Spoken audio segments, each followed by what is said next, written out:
મારું નામ માધુરી છે. હું દિલ્હીમાં રહું છું અને એક મધ્યમ વર્ગીય પરિવાર સાથે સંબંધ રાખું છું. મારા બધા ભાઈ બહેનના લગ્ન થઈ ગયા હતા અને હું 25 વર્ષની થવાની હતી. મારો હજી સુધી સંબંધ થયો ન હતો. મારા માતા પિતા ખૂબ ચિંતિત હતા અને ભગવાનની કૃપાથી એક દિવસ મારા માટે એક સારો સંબંધ આવ્યો. આ લોકો બહુ ધનવાન ન હતા, ના બહુ ગરીબ હતા. છોકરાનો પરિવાર પણ બહુ નાનો હતો. મારા માતા પિતાએ કહ્યું કે ઠીક છે, સંબંધ પણ સામેથી આવ્યો છે, તેથી અમને પસંદ છે. નહીં તો દરેક વખત જો છોકરાઓને હું પસંદ આવતી તો મારા માતા પિતાને તે છોકરામાં અથવા તેના પરિવારમાં કોઈ સમસ્યા હોય તેવું લાગતું. અને જો તે લોકોને પરિવાર પસંદ આવતો તો છોકરાના પરિવારને હું પસંદ આવતી ન હતી. તેથી સંબંધ થવામાં આટલો સમય લાગ્યો. હવે મારા પરિવારજનોએ વિચાર્યું હતું કે તેઓ બહુ વિચારીશે નહીં, કારણ કે હવે મારી ઉંમર વધતી જતી હતી અને બની શકે છે કે મારા માટે સંબંધ આવવાનું પણ બંધ થઈ જાય અને આખું જીવન મને મારા માતા પિતાના ઘરે વિતાવવું પડે. છોકરો દેખાવે સારો હતો. મને જોવા મારી સાસુ આવી હતી અને મને જોતા જ તેને મને પસંદ કરી લીધી. મેં સાંભળ્યું કે મારા સાસરિયાના ઘરે કોઈ નથી, માત્ર એક સાસુ છે અને મારા પતિ સિવાય મારા દેવર છે. હું ખુશ હતી, પણ મારો દેવર ખૂબ અજીબ હતો. તે ખૂબ જ વિચિત્ર વસ્તુઓ કરતો હતો. તે હાથ હલાવીને વાત કરતો અને બીજો હાથ તેની કમર પર રહેતો. કારણ કે જ્યાં સુધી મારા લગ્ન થયા ન હતા ત્યારે 2 વખત અમારા ઘરે જમવા મારી સાસુ અને દેવર આવ્યા હતા. મારા દેવરનું નામ આદિત્ય હતું. મને લાગતું કે મારા દેવરમાં થોડી લચક છે. તે થોડી છોકરીઓ જેવી હરકતો કરતો હતો, પરંતુ તે સ્પષ્ટ હતું કે તે ઠીક જ હતો અને મારા પતિ કરતાં વધુ સારો દેખાતો હતો અને તેનો સંબંધ પણ પાકો હતો. જો તેની અંદર કંઈ હોત તો તેનો સંબંધ ન થાત. મારી સાસુ ઈચ્છતી તો તે બંને પુત્રોને સાથે પરણાવી શકત, પરંતુ તેણે કહ્યું કે તેને વધુ બાળકો નથી, તેથી હું મારા બંને પુત્રોના અલગ લગ્ન કરીશ. વિસ્તારના લોકો મારા દેવર વિશે જુદી જુદી વાતો કરતા રહેતા અને બધા મારા દેવરનો બહુ મજાક ઉડાવતા હતા. પણ મારો આથી મતલબ શું હતો? મને મારું જીવન મારા પતિ સાથે વિતાવવાનું હતું અને મારો દેવર મને પરેશાન કરતો ન હતો. તેથી તે શું કરે છે અને શું નથી કરતો, લોકો તેના વિશે કેવા પ્રકારની વાતો કરે છે અને શા માટે કરે છે, તેમાં મને કોઈ સમસ્યા ન હતી. આ બધું વિચારીને મારા માતા પિતાએ મારા લગ્ન નક્કી કર્યા અને આખરે મારા લગ્નનો દિવસ પણ આવી ગયો. લગ્નમાં મારી સાસુ હાજર હતી, પણ મને મારો દેવર ક્યાંય દેખાતો ન હતો. તે ખૂબ જ અલગ બાબત હતી. મારી માતા મારી સાસુને વારંવાર પૂછતી હતી કે તમારો નાનો દીકરો લગ્નમાં કેમ નથી આવ્યો? તમારા સાસુએ કહ્યું કે તેની તબિયત સારી નથી, તેથી જ તે આવી શક્યો નહીં. હવે એટલામાં અમે લગ્ન રદ કરી શકતા નથી, એટલા માટે અમે આ વાત કોઈને જણાવી નથી. પણ જો મારી સાસુ ઈચ્છતી તો તે મારા લગ્ન રદ કરી શકત, કારણ કે તેના પરિવારમાં વધુ લોકો ન હતા. વિદાય થઈ અને હું મારા સાસરે જવા નીકળી. ઘરે આવી મેં જોયું કે મારી સાસુ ખૂબ સારી સ્ત્રી હતી. તેને કહ્યું હતું કે વહુ, આ તારું ઘર છે અને આ ઘર તારે જ સંભાળવાનું છે. તારે જેમ સંભાળવું હોય તેમ સંભાળ. મને કોઈ સમસ્યા નથી. હવે મારી અંદર એટલી તાકાત પણ નથી. મેં આ જવાબદારી સંભાળી લીધી છે અને હવે તારે સંભાળવાની છે. આ ઘરને ક્યારેય મારું ઘર સમજવાની જરૂર નથી, પરંતુ હંમેશા તેને તમારું ઘર સમજીને વિચાર. હું ફક્ત મારા બાળકો તરફ જોઉં છું અને તું પણ મારી પુત્રી છો. હું હંમેશા બીમાર રહું છું અને તારે હંમેશા મને તારી માં સમજવી. હું તને કોઈ પણ કામ કરતા રોકીશ નહીં. અને થશે તેટલી હું પણ તને મદદ કરીશ. મારી સાસુ ખરેખર સરસ હતી અને મારી સાથે વાત કરી તો એવું લાગતું હતું કે તે મારી સાથે બહુ પ્રેમથી વાત કરી રહ્યા છે. એક દિવસ મેં જોયું કે મારા દેવરનું પેન્ટનું ખીચું ખૂબ મોટું હતું અને તે હસતા હસતા તેની માતાના રૂમમાં ગયો. મારી સાસુ તેના રૂમમાં જ હાજર હતી. મને થયું મારા દેવર મારી સાસુ માટે ભેટ લાવ્યા હશે.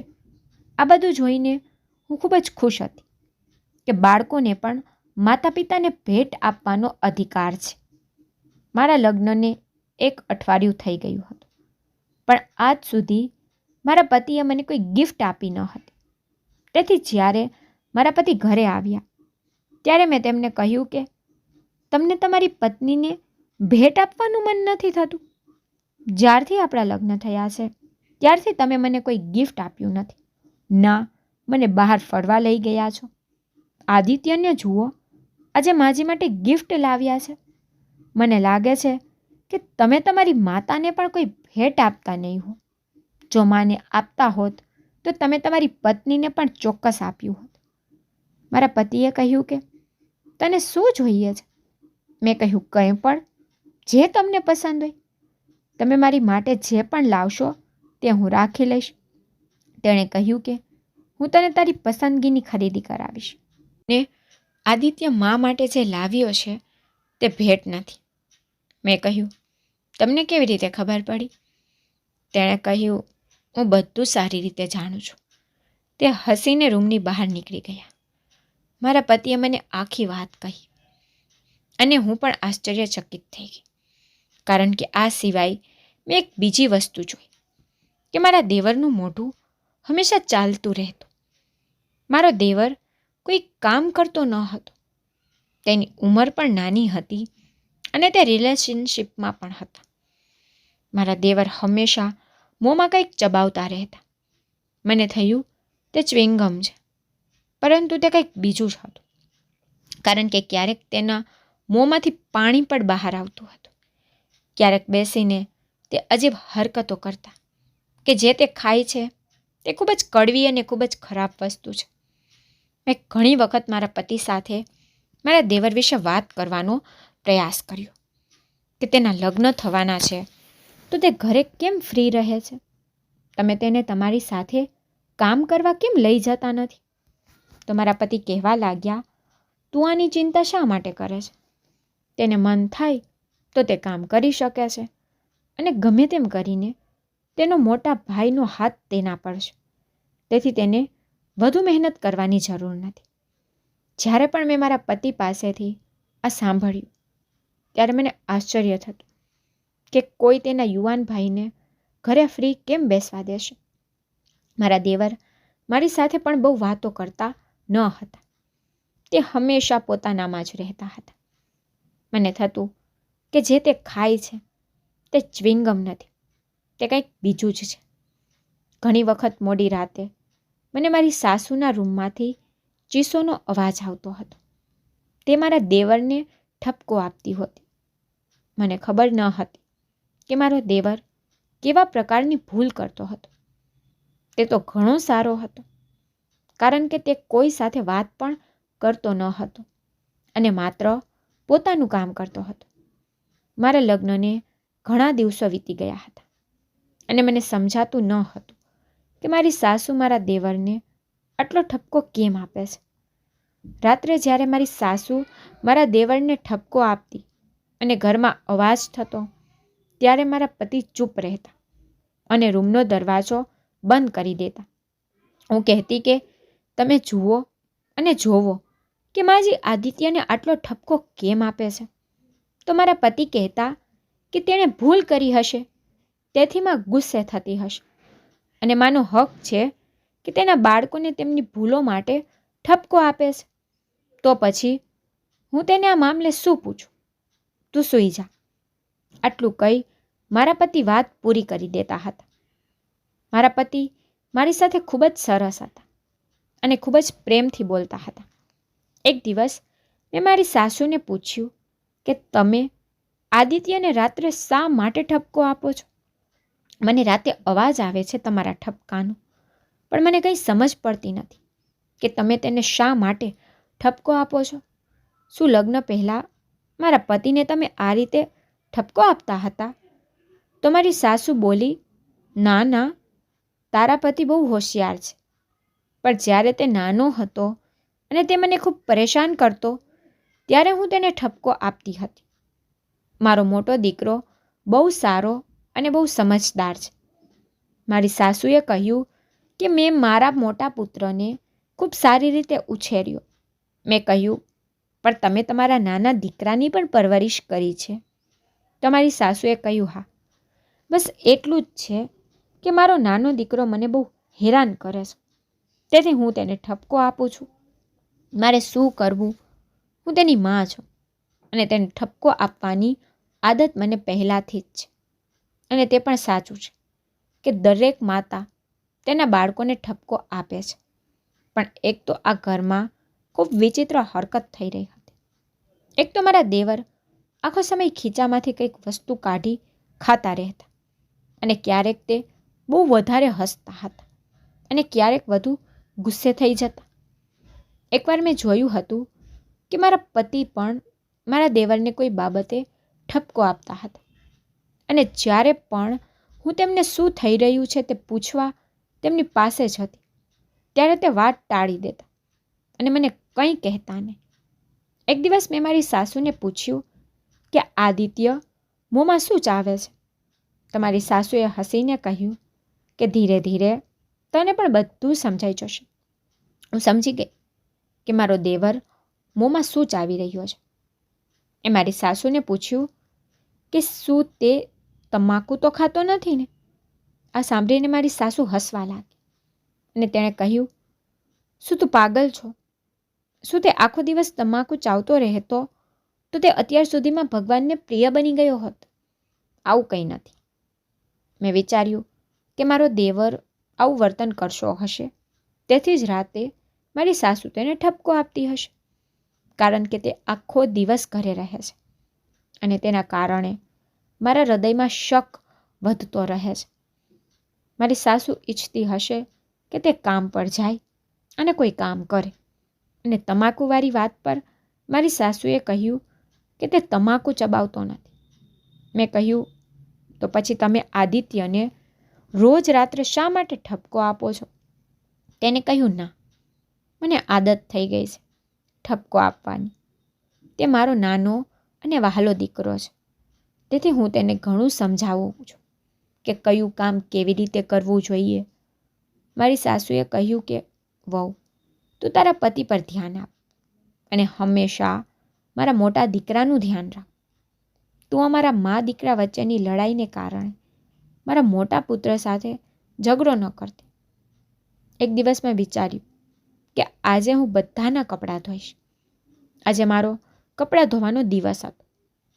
મારી સાસુએ કહ્યું, હું રસોઈ બનાવી લઈશ, તું કપડાં ધોઈ નાખજે. તેથી હું બધાના ગંદા કપડાં ભેગા કરવા લાગી. સૌપ્રથમ મેં મારા અને મારા પતિના ગંદા કપડાં લાવ્યા અને પછી મેં મારી સાસુના કપડાં ઉપાડ્યા. મારી સાસુ મશીન પાસે જ કપડાં રાખતી હતી. પછી હું મારા દેવરના રૂમમાંથી બધા કપડાં લઈ આવી હતી. ત્યારે અચાનક મારો હાથ મારા દેવરના પેન્ટના ખિસ્સાને સ્પર્શ્યો, જે એકદમ ભારે લાગતું હતું. તેથી મેં તેના પેન્ટના ખિસ્સામાં હાથ નાખવાનું શરૂ કર્યું. ત્યારે મારી સાસુ ઝડપથી ઊભી થઈ. તેના હાથમાંથી વાસણો પણ પડી ગયા અને તેણે તરત આવીને મારી પાસેથી મારા દેવરની પેન્ટ ખેંચી લીધી. મેં કહ્યું કે આદિત્યની પેન્ટમાં કંઈક છે અને મારે તેના કપડાં ધોવા છે, તેથી હું તેના ખિસ્સા ખાલી કરી રહી હતી. ત્યારે હું પણ ચોંકી ગઈ, કારણ કે મારી સાસુનું વર્તન જ એવું હતું. મારી સાસુએ કહ્યું, હું આદિત્યના કપડાં ધોઈ નાખીશ, અને બધા કપડામાંથી તે આદિત્યના કેટલાક કપડાં પણ લઈ ગયા હતા. મને તો આ બધું સમજાતું ન હતું. આ પછી તેણે મારી સામે નહીં પણ રાતના અંધકારમાં તે કપડાં ધોયા. જ્યારે મેં પાણીનો અવાજ સાંભળ્યો અને મને ખબર પડી કે બહાર આંગણામાં કોઈ છે, તેથી મેં બહાર આવીને જોયું તો તે મારી સાસુ હતી અને મારા દેવરના કપડાં ધોતી હતી. અને આનો અર્થ એ હતો કે મારી સાસુએ તે કપડાં બધાથી છુપાવી અંધારામાં ધોયા છે, જેથી કોઈને તેની જાણ ન થાય. પરંતુ આ કપડામાં શું હતું તે મારી સમજની બહાર હતું. અને આ પેન્ટનું ખિસ્સું સંપૂર્ણપણે ફૂલી ગયું હતું. તે પછી મારી સાસુ રોજ રાતે મારા દેવરને ઠપકો આપતી અને મારા પતિને આ સાથે કોઈ લેવા દેવા ન હતી. એક દિવસ મેં જોયું કે મારા પતિએ તેના ભાઈ પર હાથ ઉપાડ્યો હતો અને આદિત્યની આંખોમાં આંસુ હતા. જ્યારે મેં મારા પતિને આવું કરતા જોયા અને મારા પતિને રોકવાની કોશિશ કરી તો મારા પતિએ મને ઠપકો આપ્યો અને કહ્યું કે તું હંમેશા જાસૂસ બની રહે છે. તું તારા રૂમમાં જા, તારે કંઈ પણ જાણવાની જરૂર નથી. મને મારા પતિ પર ખૂબ ગુસ્સો આવ્યો હતો અને હું મારા રૂમમાં આવી. તે રાત્રે અમે બંને પતિ પત્ની સૂતા હતા અને રૂમનો દરવાજો બંધ હતો. અડધી રાતે મારા રૂમનો દરવાજો કોઈએ ખખડાવ્યો. મારા પતિનો ચહેરો પણ અલગ બની ગયો હતો, કારણ કે અમે ખૂબ જ ગાઢ ઊંઘમાં સૂતા હતા. મારા પતિ ઉઠતા ઉઠતા કહેવા લાગ્યા, આ શું મુશ્કેલી આવી છે? દરવાજો ખોલતાની સાથે જ મારી સાસુ મારા પતિનો હાથ પકડીને તેમને બાજુમાં લઈ લીધા અને તેમના કાનમાં કંઈક વાત કરવા લાગી. હું પણ એ લોકોને જોવા બહાર ગઈ. મેં કહ્યું, બધું બરાબર છે? શું વાત છે? મારા પતિએ કહ્યું, હા, બધું બરાબર છે, તું જા, હું તરત જ આવીશ. હું મારા પતિની સૂચના મુજબ રૂમની અંદર આવી હતી અને મારા પતિ ઘરની બહાર ગયા હતા. હું લગભગ 2 કલાક જાગતી રહી, કારણ કે હું ઊંઘી શકતી ન હતી. હું મારા પતિના પાછા આવવાની રાહ જોઈ રહી હતી. જ્યારે તે ઘરે પાછા આવ્યા ત્યારે તે ખૂબ જ પરેશાન દેખાતા હતા. મેં કહ્યું, શું વાત છે? શું થયું? તમે ક્યાં ગયા હતા? તમે આટલો સમય ક્યાં વિતાવ્યો? સૌથી પહેલાં મારા પતિએ મને ગુસ્સાથી કહ્યું, મારો એક શર્ટ કાઢી આપ, મારે બહાર જવું છે. મારા પતિને અત્યારે ક્યાં જવું હતું? સવારના 4 વાગ્યા હતા. મેં કહ્યું, તમે આટલી મોડી રાત્રે ક્યાં જાઓ છો? તો મારા પતિએ કહ્યું, આદિત્ય મળતો નથી, ખબર નહીં તે ક્યાં ચાલ્યો ગયો. મને આ સાંભળીને નવાઈ લાગી કે જો તે ક્યાંય ગયો હોય તો તે કોઈ બાળક તો છે નહીં કે તેને શોધવા અડધી રાતે કોઈની ઘરે જવું પડે. તે તેના મિત્રના ઘરે હોવો જોઈએ. પરંતુ મારા પતિએ કહ્યું, ના, તું સમજી શકીશ નહીં. આ વાત ઘણી પરેશાનીવાળી છે. મેં તેમને શર્ટ આપી અને મારા પતિ બહાર ચાલ્યા ગયા અને સવારે આદિત્ય સાથે ઘરે પાછા આવ્યા. મારા દેવરના ચહેરા પરથી લાગતું હતું કે મારા પતિએ તેને ખૂબ ઠપકો આપ્યો છે અને તેમને માર પણ માર્યો છે.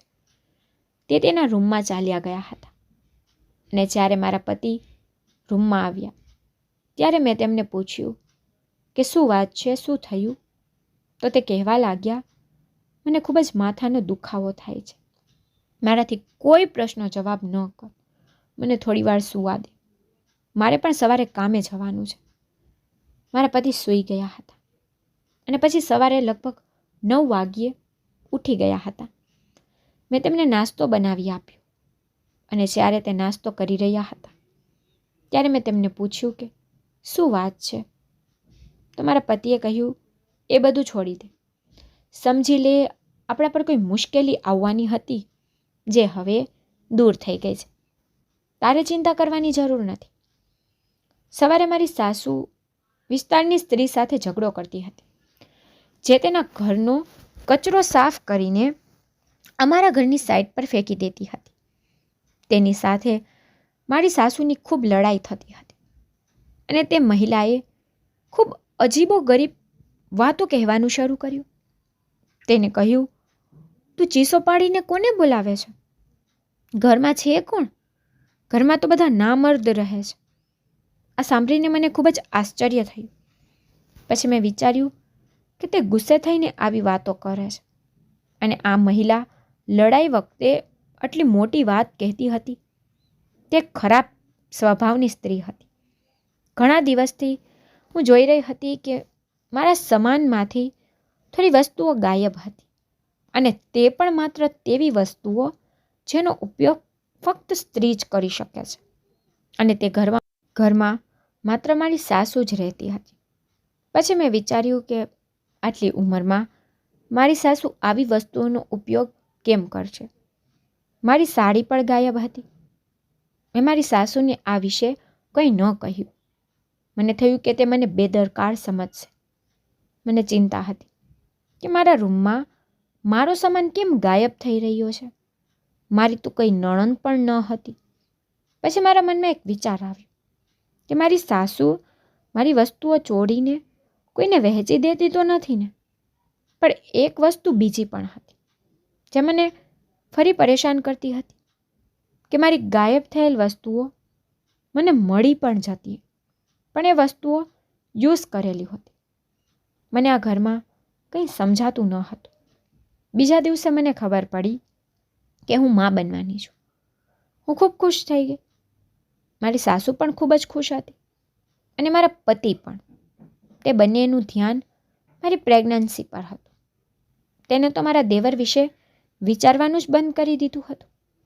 મારી સાસુએ કહ્યું કે ખૂબ જ સારી વાત છે, ઘરમાં નાનું બાળક આવશે તો રોનક આવી જશે.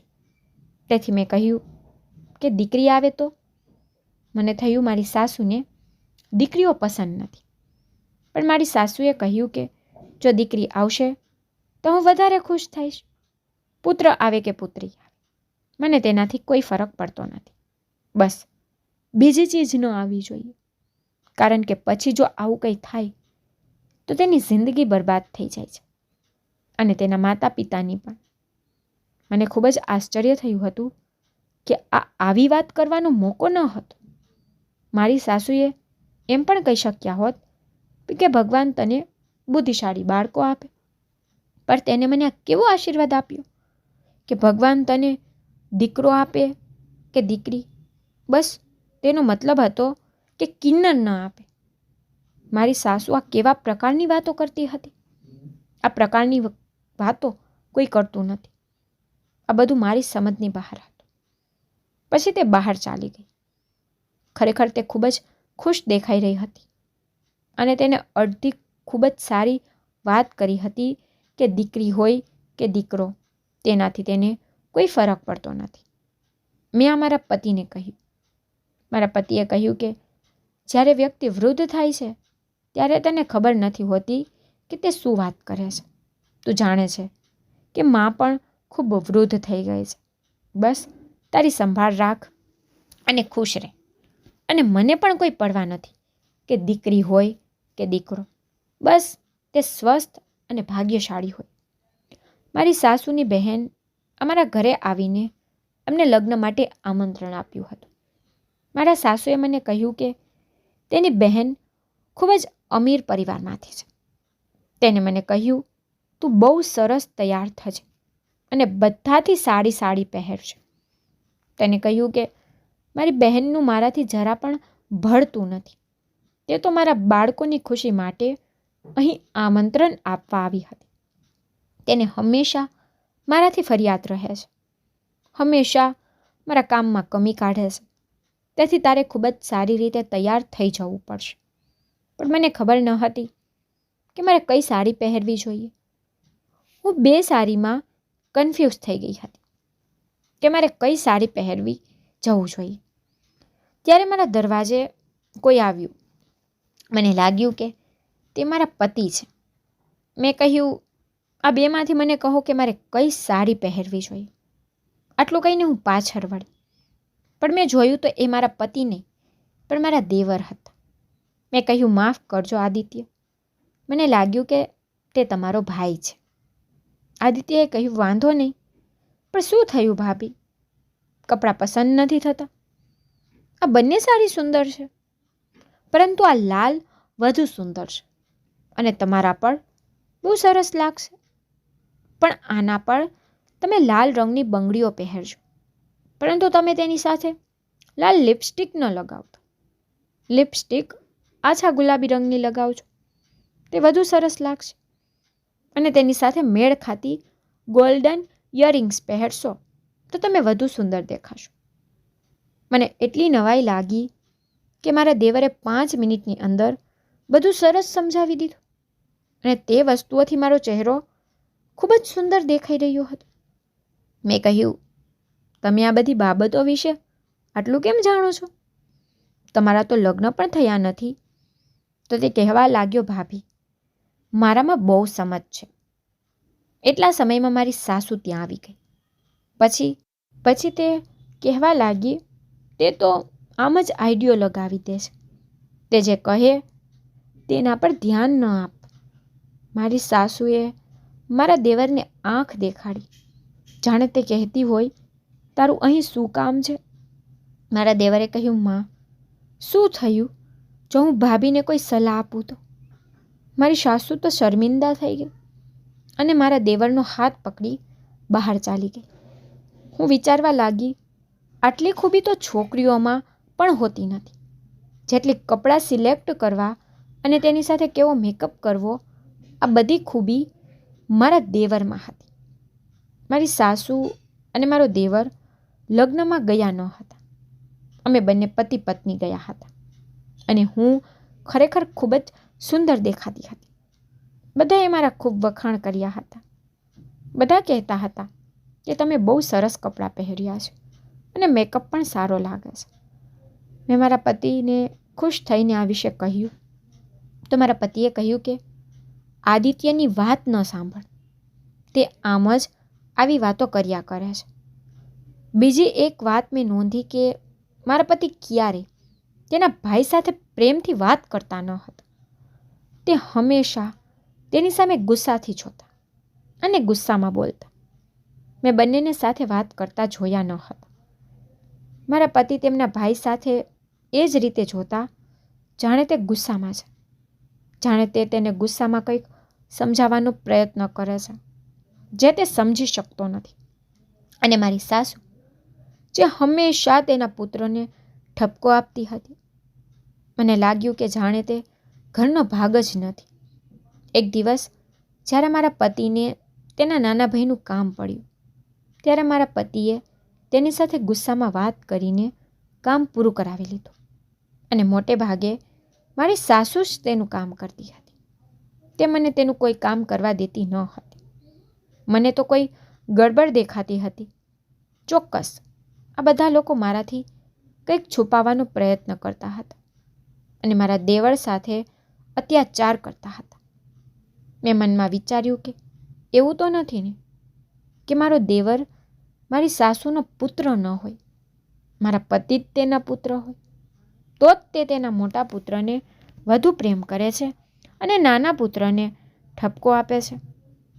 એક દિવસ હું ઘરે એકલી હતી. મારી સાસુ પણ ઘરે ન હતી. આખું ઘર સાફ કર્યા પછી ઘરમાં ઘણો કચરો એકઠો થઈ ગયો હતો અને હું મારા ઘરની બહાર બધો કચરો ફેંકવા ગઈ.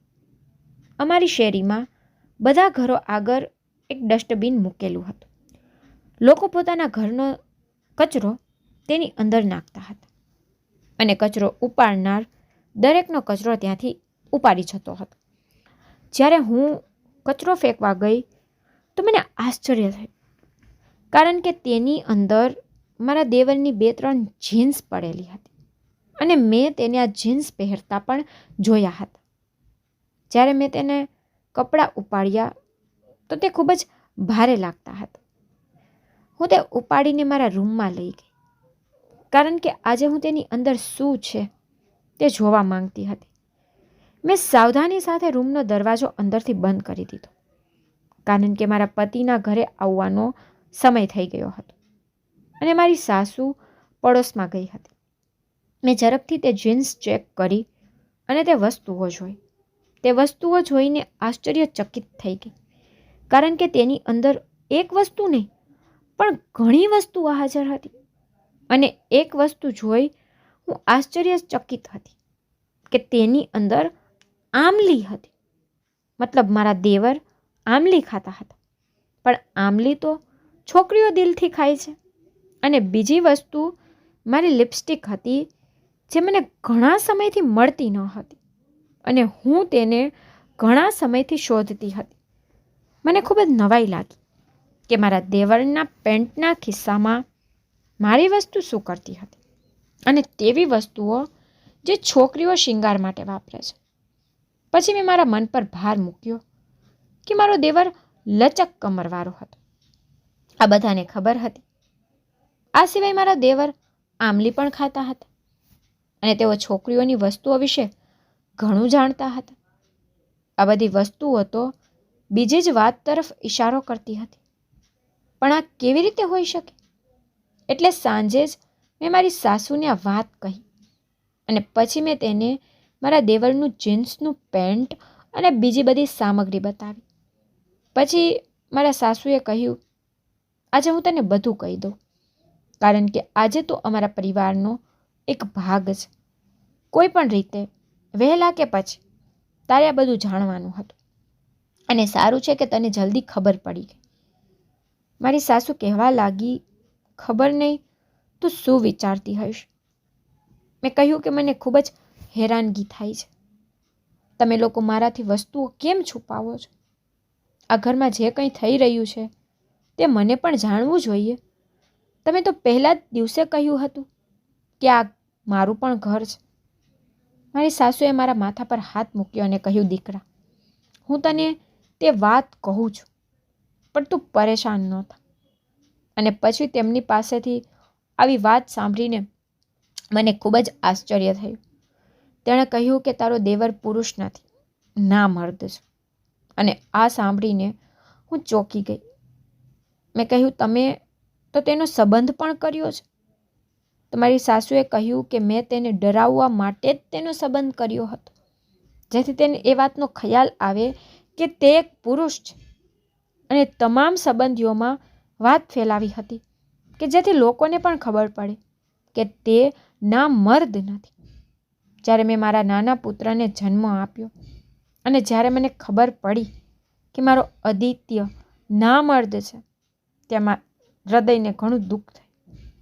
ખબર નથી મેં કઈ ભૂલ કરી હતી જેની મને આવી સજા મળી. આદિત્યના કારણે મારું જીવન બરબાદ થઈ ગયું. હું ખૂબ ચિંતિત છું તેના વિશે, કારણ કે તેનો એકમાત્ર હેતુ કોઈક રીતે છોકરી બનવાનો છે. જ્યારે તે થોડા દિવસો પહેલાં મધ્યરાત્રિએ ગુમ થયો હતો, તે ક્યાં ગયો હતો ખબર છે? ડૉક્ટર પાસે ગયો હતો.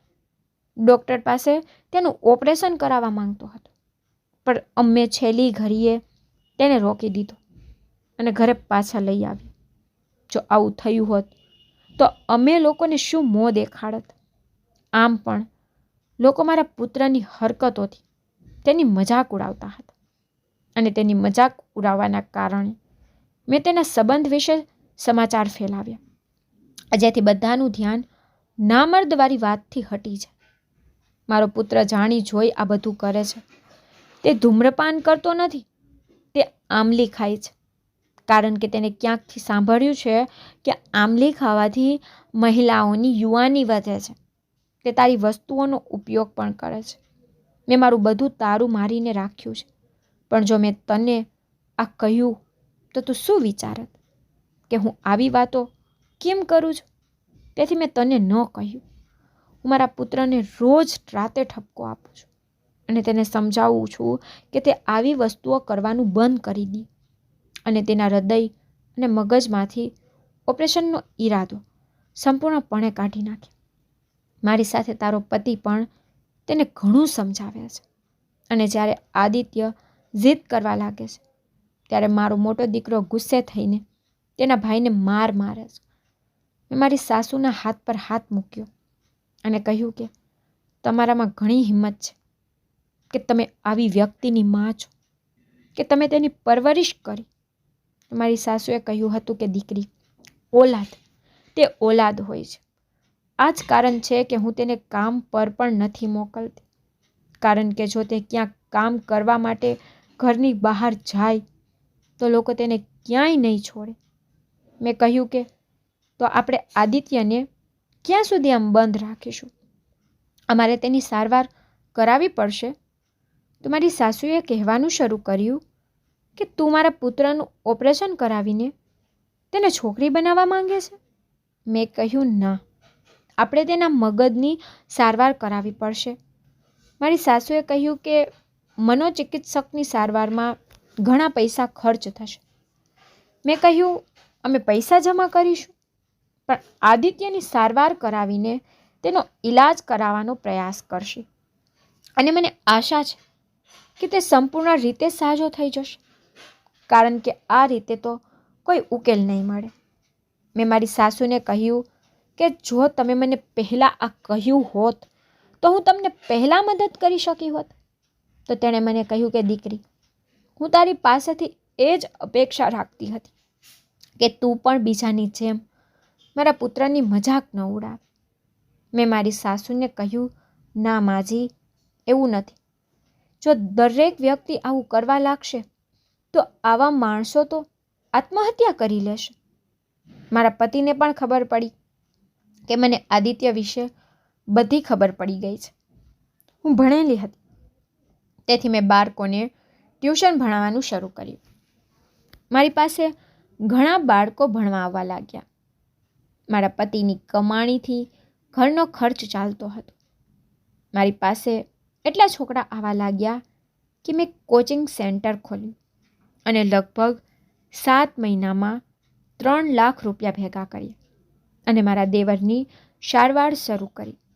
એ જ રીતે તે પછી મારા પતિએ તેના માલિક પાસેથી થોડા એડવાન્સ લીધા અને મારા દેવરની સારવાર ચાલુ રાખી અને લગભગ 2 વર્ષની સારવાર પછી તે ઘણી હદ સુધી બરાબર થઈ ગયા. જ્યારે મારા દેવર બરાબર થઈ ગયા ત્યારે તેણે તેની પ્રવૃત્તિઓ સંપૂર્ણપણે બંધ કરી દીધી. તે પછી અમે મારા દેવરનો સંબંધ કર્યો અને તેના લગ્ન કરાવ્યા અને હું પણ આજે એક બાળકની માતા પણ છું.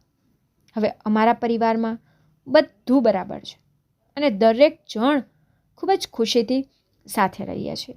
જો તમને મારી સ્ટોરી પસંદ આવી હોય તો લાઈક, શેર, સબસ્ક્રાઈબ જરૂરથી કરજો અને તમને મારી સ્ટોરી કેવી લાગે છે તે મને કમેન્ટમાં જરૂરથી કહેજો. Thank you.